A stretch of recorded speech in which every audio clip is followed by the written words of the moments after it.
Well, moving ahead, shifting focus to the national capital now, Delhi citizens continue to breathe unhealthy air as air quality continues to deteriorate with each passing day. The air quality index on Diwali was the worst this year as compared to 2021 and 2022, and pollution levels have surged in the following days due to intense firecracker bursting and a resurgence in stubble burning in neighboring states. The AQI remains above 300 in most parts of the national capital. If this situation continues, the government might consider implementing the odd-even system for vehicles. Let's go across now to environmentalist Vimlendu Jha, who joins us now for more perspective. Vimlendu, we spoke about a week back. At the time, the Supreme Court was seized of the matter, and it had given a tongue lashing of sorts to the various stakeholders in question, and subsequently was expecting action. Will the Supreme Court be disappointed when it takes up the case for further hearing next week? See, indeed, there's been absolute disrespect to everything that Supreme Court said, be it with regard to the firecrackers or with regard to the farm fires. And we've actually seen that farm fires were actually suspended for perhaps or came down for first 2 days post the judgment, and last 2-3 days or last post Diwali, we've actually seen a huge spike in the farm fires again.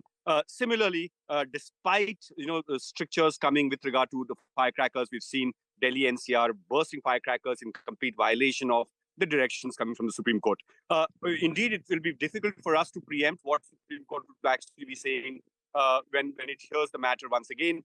But reality is that I don't think Supreme Court can get into something like this. Ideally, it should not get into matters of governance. And it's completely, of course, Supreme Court in the past, also in 2020, 2022, have said that people should be reprimanded, as in the chief secretaries or DMs or SPs should be taken to task.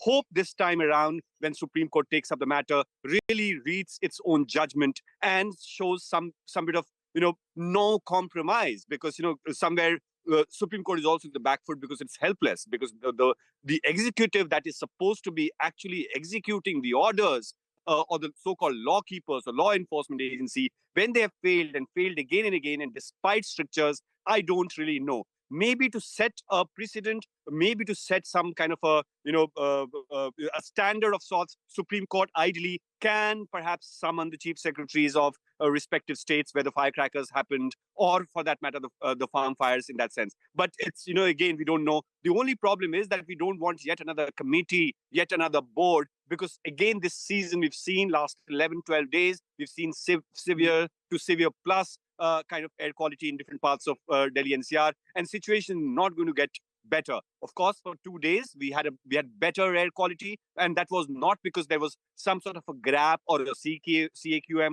or government action. It all happened because of the weather situation. Indeed, the situation might get better in the next 2-3 days if there's some bit of more western disturbance in that sense. But it's absolute travesty of governance, absolute disrespect towards the courts of our country. That imagine. For days together, people were bursting firecrackers. For days and weeks together, people are burning farm stubble everywhere. But there's no responsibility, accountability. That was, of course, the situation that we saw on Diwali and then subsequently after that in Punjab as well. With the farm fires. The question I want to ask is, these are problems that we've all been aware of. We are also privy to what the solutions are. They've been discussed in public, in media, before the Supreme Court as well. What is lacking? Is there an issue in terms of implementation of these directions on the ground? And if yes, how do we remedy that situation? See, Ashmit, first of all, I think the governments that are actually custodian of our air in many, many ways, they're supposed to understand the urgency of a situation. It's not normal to breathe AQI of 500, 600, 700, and 999. We need to understand how emergency, as I keep saying, that cities in Western world or in a sane society, cities would evacuate or shut down when AQI reaches 300. What we have done is that we have normalized, or our government has normalized, bad air in that sense. So if there is some sort of a sense of urgency, some sense of political will, and an understanding that this cannot be solved alone by a Punjab or a Haryana or a Delhi or a Uttar Pradesh. Everybody will have to come to the same room, to the same table, and will have to make a comprehensive and a cohesive plan. Also, the reality is that we've gone too far structurally in creating air pollution. And that solution can only happen when we have a short-term, medium-term, and long-term solution for this. As in, on one fine morning, stubble burning is not going to stop. One fine morning, vehicular emissions will not stop. But we need to take that first step. So if there is a deficit of 5,000 to 6,000 buses in Delhi, and there's, that has to be filled. Perhaps we should all have a roadmap. We need to really put investments, look at incentives, both for the citizenry as well as for institutions and other stakeholders. And that's where we'll be able to arrive to a better air day. The problem is that I would be, as a citizen, unfortunately, imagine the irony is that I'd be happy if my child actually breathes 300 AQI. We are almost saying that, fine, not 900, not 50, not 25, that the WHO standards are. Just give me 300 or 200 or 250. We are living in a gas chamber, and there's no sense of urgency that we see from the urban environment minister, or for that matter, the prime minister, or for that matter, like Gopal Rai, yet another emergency meeting, flagging off campaigns on the eve or on the day of pollution. This is all lip service. This is all optics rather than governance. There's zero governance when we look at air quality monitoring or air quality action plan that we see in the entire region, one final or for that question, matter, in the entire country. One final question. Let's talk accountability.